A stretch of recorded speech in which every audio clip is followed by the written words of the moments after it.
नमस्कृत्यो नरं चैव नरोत्तमं देवीं सरस्वतीं व्यासं ततो जयमुदीरयेत्। गणपति गुरु हिमगिरिसुता गोस्वामी गिरिजेश सहित शारदा नर्मदा वायं हृदय प्रदेश।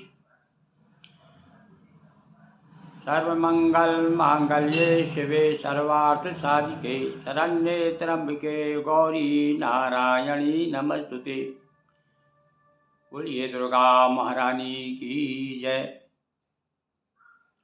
आस्थावान सज्जनों, नवरात्रि का शुभ अवसर, 9 दिन भगवती के गुणानुवाद गाने के, उनके चरित्र को, उनकी महिमा को बार बार स्मरण करने का पुण्य पर्व है। इस बार हम आपको भगवती के अनेक स्तोत्र, चालीसा तो सुना ही रहे हैं, साथ साथ में रोज़ आपको देवी भागवत पुराण की कथा सुना रहे हैं। वैसे हमने दोहा चौपाइयों में अभी तक संक्षिप्त नर्मदा पुराणम, संक्षिप्त शिव पुराणम, संक्षिप्त गणेश पुराणम, संक्षिप्त देवी भागवत पुराणम, विष्णु पुराणम और शिव पुराणम और स्कंद पुराण प्रकाशन होते जा रहा है। आज हम आपको प्रथम दिवस है नवरात्रि का 30 मार्च। सुनिए देवी भागवत की कथा। कुछ प्रमुख कथाएं हम रोज़ आपको आज देवी भागवत की कथा सुनाने के लिए प्रस्तुत हुए हैं। जगदम्बा की जैसी कृपा होगी, जिस प्रकार से वो प्रेरणा देगी, इस प्रकार से हम आपको कथा सुनाएंगे। तो सुनिए। एक बार ऋषियों ने सूत जी महाराज से प्रश्न किया कि महाराज, आप पुराण वेदता हैं, सभी पुराणों के जानकार हैं, आपने हमें अनेकों पुराणों कथाएं सुनाई हैं। इस बार हम आदिशक्ति जगत जननी भगवती, जो सारे संसार का पालन संहार करने वाली और स्थिति कारक हैं, सारे संसार का जिन्होंने पैदा किया है, ऐसी भगवती दुर्गा देवी का पुराण सुनना चाहते हैं, उनकी कथा सुनना चाहते हैं, उनकी महिमा सुनना चाहते हैं। तब सूत जी महाराज ने कहा कि देखिए, पाराशर के पुत्र वेदव्यास जी ने पहले तो जैसे कि आप जानते हैं कि 4 वेद का जो आपके सामने प्रस्तुतिकरण किया है, पहले एक ही वेद था, उन्होंने उसके 4 भाग किए और वेदों के सार को समझाने के लिए और कथानक के माध्यम से उन्होंने पुराणों का वर्णन किया है। और यह जो आज आपने आदिशक्ति भगवती के पुराण के विषय में, उनकी कथा के बारे में, उनकी महिमा के बारे में जानने की जो उत्कंठा जाहिर की है, वह स्वयं वेदव्यास जी ने राजा परीक्षित को सुनाया था। परीक्षित को तो कथा सुनाई सुखदेव जी ने, और ये कथा जो है वेदव्यास जी ने उनके पुत्र जन्मेजय को सुनाई। और कब सुनाई? जन्मेजय एक बार वेदव्यास जी जब उनके यहाँ पधारे, तब जन्मेजय ने प्रश्न किया था कि महाराज, हम जो है हमारे पिता सर्पदंश से जो है अकाल मृत्यु को प्राप्त हुए हैं, आप कृपा करके उनके लिए कोई उपाय बताइए। तब वेदव्यास जी ने स्वयं जन्मेजय को ये देवी भागवत सुनाया था। तब ऋषियों ने पूछा कि महाराज, हमारी अभिलाषा है, सूत जी से पूछा और कौन कौन से मनोरथ पूर्ण होते हैं देवी भागवत पुराण सुनने से, उनकी कथा सुनने से, उनकी चरित्र महिमा सुनने से, गान करने से किन किन की अभिलाषाएँ पूरी हुई और कौन कौन सी मनोकामनाएँ पूर्ण होती है। तब सूत जी महाराज कहते हैं, सुनो, पहले तो मैं आपको बताता हूँ कि भगवान श्री कृष्ण के रूप में जिन्होंने अवतार लिया था भगवान विष्णु ने, उनकी विजय, स्वयं उनकी विजय के लिए उनके पिताश्री ने, वसुदेव जी ने सबसे पहले भागवत नारद जी के माध्यम से सुनी थी। ये देवी भागवत जो है, अब वो प्रसंग हम सुनना चाहते हैं। सब ऋषियों ने कहा, महाराज बताइए, अच्छा भगवान श्री कृष्ण का क्या प्रसंग है? वो है आप बताने की कृपा करें। तब सूत जी कहते हैं कि सुनो, एक बार द्वारकापुरी में भगवान श्री कृष्ण अपने सभासदों के साथ बैठे हुए थे। उसी समय एक ग्वाला, एक यादव आया, सत्राजित नाम का। उसे भगवान से सूर्य भगवान की उसने आराधना की थी, साधना की थी, सिद्धि प्राप्त की थी। तो सूर्य भगवान ने उन्हें एक मणि दी थी, स्वयंतक मणि। अब वो मणि ऐसी थी कि उसका सूर्य की तरह उजाला होता था। तो पहले तो सारे लोग चकमका गए देख करके, आश्चर्यचकित हो गए, अरे भाई क्या सूर्य नारायण आ गए क्या नीचे उतर के? तो भगवान श्री कृष्ण ने हंसते हुए कहा कि नहीं, सूर्य नारायण नहीं आए हैं, ये सत्राजित आ रहे हैं। ये इनके पास में मणि है, सूर्य भगवान ने दी है, वो मणि है। और वो जब वहाँ आए, उसके बाद में भगवान श्री कृष्ण से उन्होंने कहना चाहिए, भगवान श्री कृष्ण ने उन्हें आदर के साथ बिठाला। और फिर बाद में जाते समय उनसे कहा कि भाई देखो, ये मैं इतना बड़ा राजकाज संभालता हूँ द्वारका का, और वो मणि जो है, एक कहते हैं कोसो 1.25 तोला सोना रोज देती थी मणि। तो अब ये देखिए, अब आप जब इसको इतना जब ये सोना प्राप्त हो रहा है मणि के द्वारा, तो भगवान ने कहा कि भाई ये मणि मुझे दे दो आप, तो मैं राजकाज में जो भी आएगा, जो इससे पैसा आएगा, सोना आएगा, तो उससे मैं ठीक से अपनी प्रजा का पालन कर सकूँगा। तो इसने कहा कि नहीं, मैं भगवान श्री कृष्ण को, वो भगवान सूर्य के द्वारा मुझे प्राप्त है, मैं तुम्हें यह नहीं दूंगा। और वो चला गया। अब वो देखिए, अब क्या घटना घटती है, कभी कभी क्या हो जाता है। इनके एक छोटा भाई था सत्राजित का, उसने एक बार वो मणि लेकर के जंगल में चला गया। जंगल में गया तो वहाँ पर शेर से मुकाबला हो गया। शेर ने उसको खा गया। किसको? सत्राजित के छोटे भाई को। और मणि वहीं पर पड़ी रह गई। और वहाँ पर क्या था, जहाँ शेर था वहीं पर गुफा थी, जामवंत की गुफा। तो वहाँ जामवंत की लड़की खेलते खेलते आई, उसने देखा कि अरे चमकदार क्या चीज़ है। तो मणि को लेकर के वो अपने पिता के पास चली गई। मणि अंदर चली गई गुफा में। अब इधर क्या हुआ, शाम को जब लौट के उनके भाई नहीं आए, तो सत्राजित ने कुछ साथियों को भेजा कि जाओ भाई पता लगाओ क्या है क्या है। बहुत इधर उधर खोजा, पता नहीं चला कि भाई हमारा छोटा भाई कहाँ गया।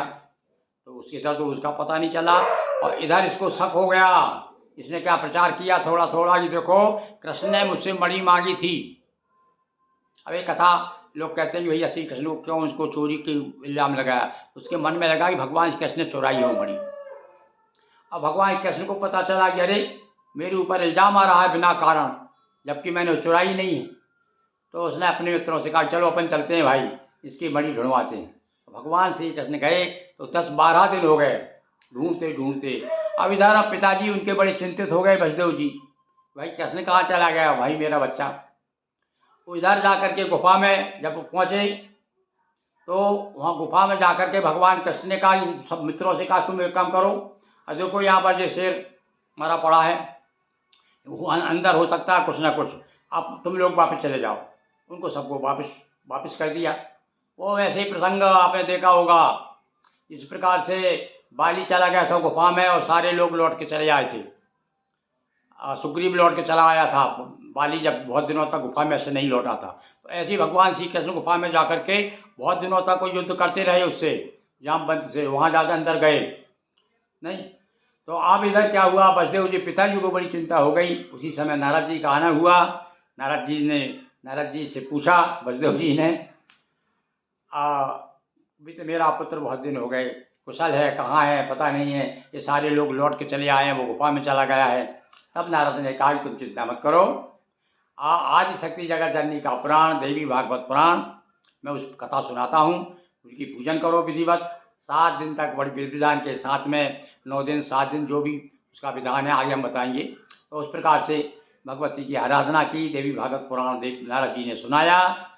और तब भगवान श्री कृष्ण, उधर तो युद्ध चल रहा था, भगवान श्री कृष्ण लड़ते लड़ते बाद में पता चल गया कि ये तो अरे ये तो पूर्व जन्म में मेरे स्वामी हैं, ये तो राम जी थे, कृष्ण बन के आए हैं। और वहाँ तक स्थिति ये बनी, उन्होंने कहा ये अब ये मणि मुझे दे दो भाई। तो बोले मणि तो मेरी बच्ची की है, अब मेरी बच्ची को ही लेना पड़ेगा आपको। तो उन्होंने अपनी पुत्री की विवाह भी कर दिया। तो इस प्रकार से भगवान श्री कृष्ण जामवंती को लेकर के आए।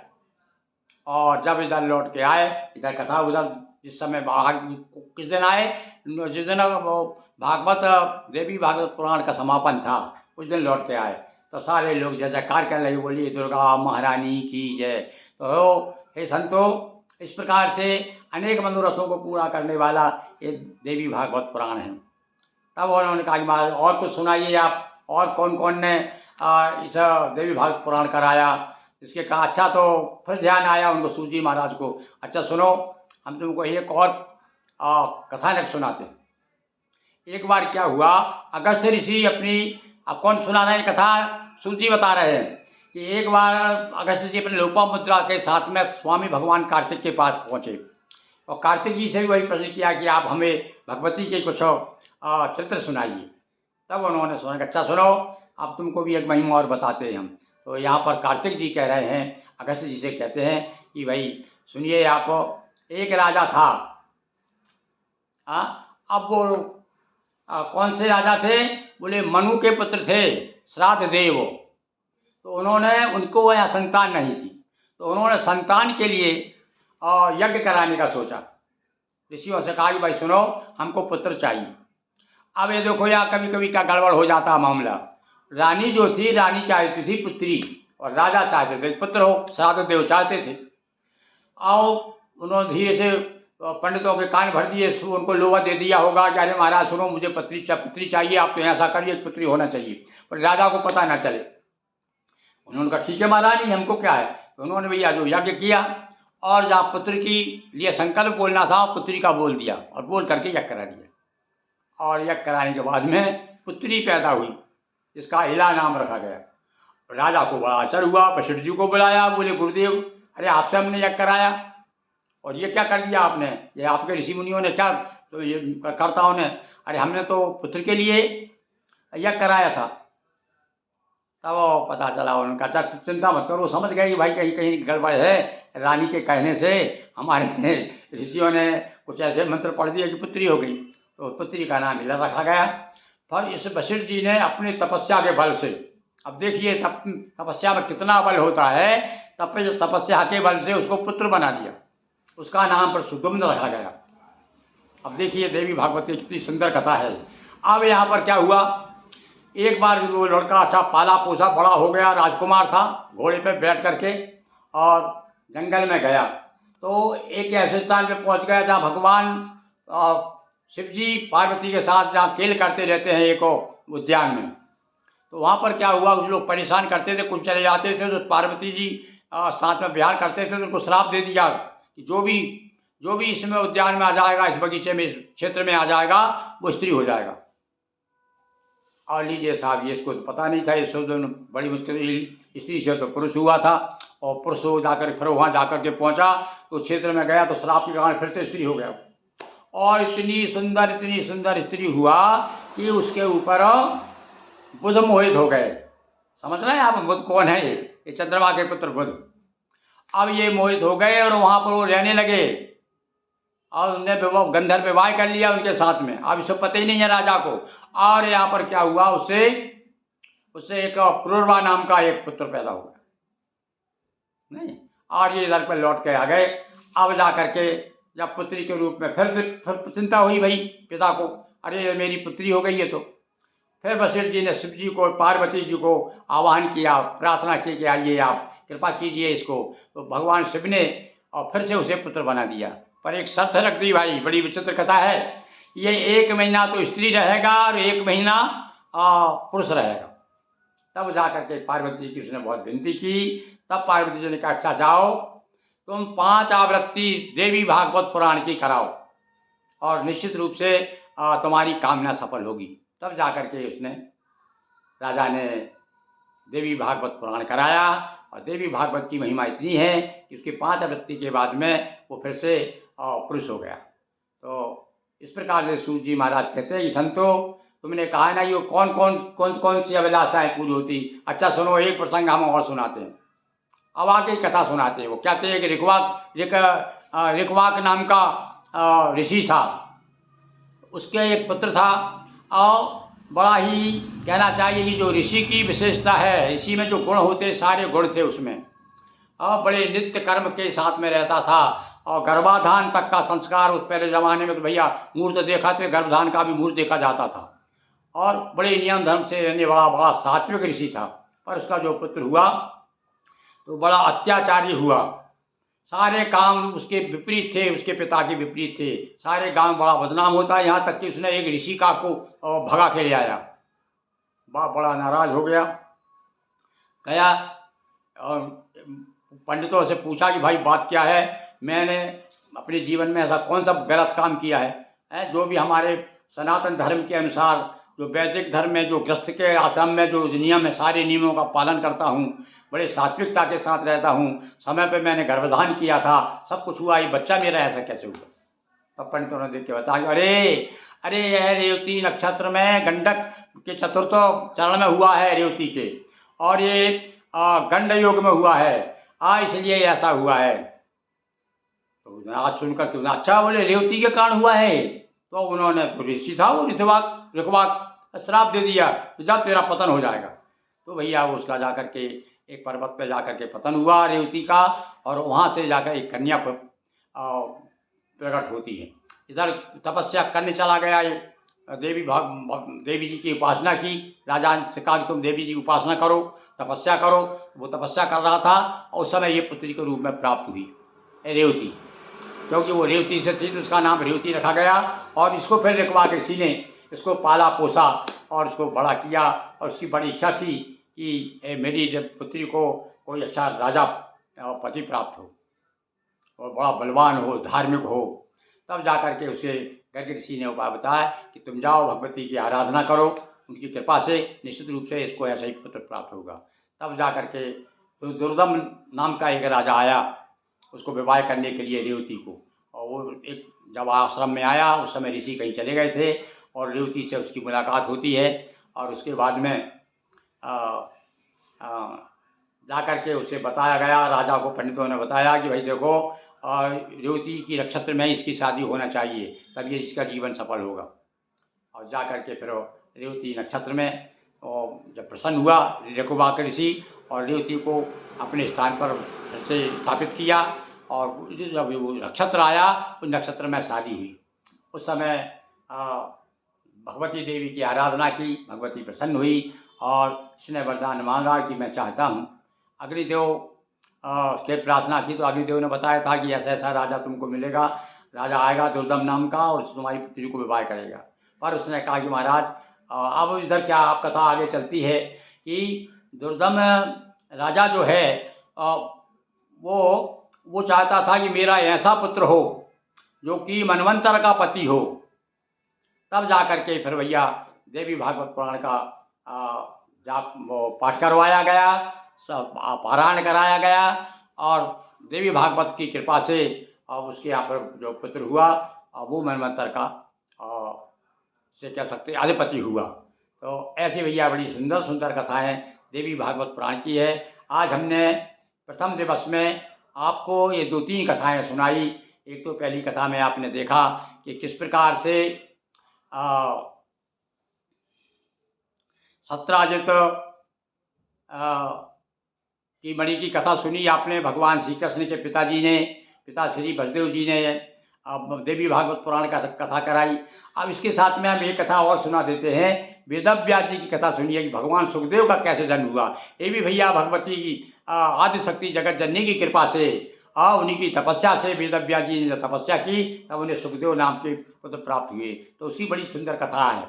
अब वो साथ में कथा क्या आती है कि एक बार क्या हो कि अपने आश्रम में सरस्वती नदी के किनारे था आश्रम इनका वेदव्यास जी का।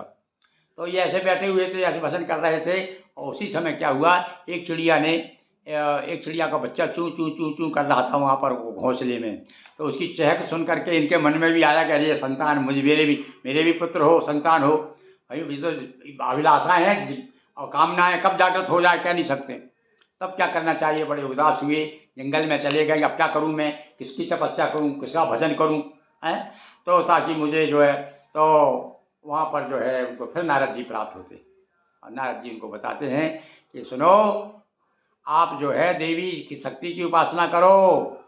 इसी प्रकार से जैसे तुम अभी पुत्र की कामना से अपनी मनोकामना पूरा करने के लिए आए हो जंगल में। इसी प्रकार से एक बार ब्रह्मा जी ने मुझे सुनाया था, एक कथा सुनाई थी ब्रह्मा जी ने। तो उन्होंने कहा क्या सुनाया था, हाँ भगवान विष्णु को भी भगवती शक्ति ने बड़ी कृपा की थी एक बार है। तो वो कथा बताते हैं कि भगवान विष्णु ने स्वयं ब्रह्मा जी के पास में कहा कि भाई मुझे बताइए मैं किसकी उपासना करूं। तो भगवान विष्णु ने कहा भैया मैं खुद धन पाणी कहा जाता है, मुझे मेरे पास धनुष बाण रहते हैं। तो एक बार मैं अपने धनुष की प्रत्यंचा से मेरा सर कट गया था। भगवान विष्णु कहते हैं ब्रह्मा जी से, मेरा सर कट गया था। तो हे ब्रह्मा तूने ही तो वो सर घोड़े का सर ला करके मेरे लगाया था और हैग्रीव नाम से मेरा अवतार हुआ। तो ये भगवती ऐसी कृपा है। तो हे वेदव्यास जी, भगवान विष्णु स्वयं जो है वो जगत जननी आदि शक्ति की प्रार्थना से, उनकी स्तुति करने से, उनकी तपस्या करने से, उनका भजन करने से और फिर से जीवित हुए। उनका सर कट गया था तो ब्रह्मा जी से कहा, भगवान विष्णु ने बताया खुद मैंने जो है उस आदि शक्ति की जो है स्तुति की है और प्रार्थना की है, उनका भजन किया है, स्मरण किया है, आप भी कीजिए। तब नारद जी के कहने से वेदव्यास जी ने भगवती जगत जननी की भजन किया, प्रार्थना की वेदव्यास जी ने, और उससे जब जा करके उनको सुखदेव की प्राप्ति हुई। तो ऐसी भैया हमारी आदि शक्ति जगत जननी कृपा कर दे। तो कहते हैं ना कि अंधों को आँख दे तो कोढ़िन को काया, बांझन को पुत्र दे निर्धन को माया। जैसे गणेश जी के बारे में कहा है, वैसे ही हमारी जगत जननी आदि शक्ति की जिस पर कृपा हो जाए उसके लिए सब कुछ सुलभ है। बोलिए दुर्गा महारानी की जय। यदक्षरं पदं भ्रष्टं मात्राहीनं च भवेत् तत्क्षम्यतां देवी प्रसीद परमेश्वरी। बोलिए दुर्गा महारानी की जय। आज की कथा का हम यहीं विश्राम करते हैं। यह प्रथम दिवस की कथा हमने देवी भागवत की आपके सामने प्रस्तुत की। और ये कथा जो है हम जगत जननी आदि शक्ति माँ भगवती के चरणों में समर्पित करते हैं और उनकी कृपा से और भी आपको दूसरे दिन, तीसरे दिन, चौथे दिन, 9 दिन उनकी कृपा रही तो आपको इसी प्रकार से देवी भागवत की कथा सुनाएंगे। बोलिए दुर्गा महारानी की जय।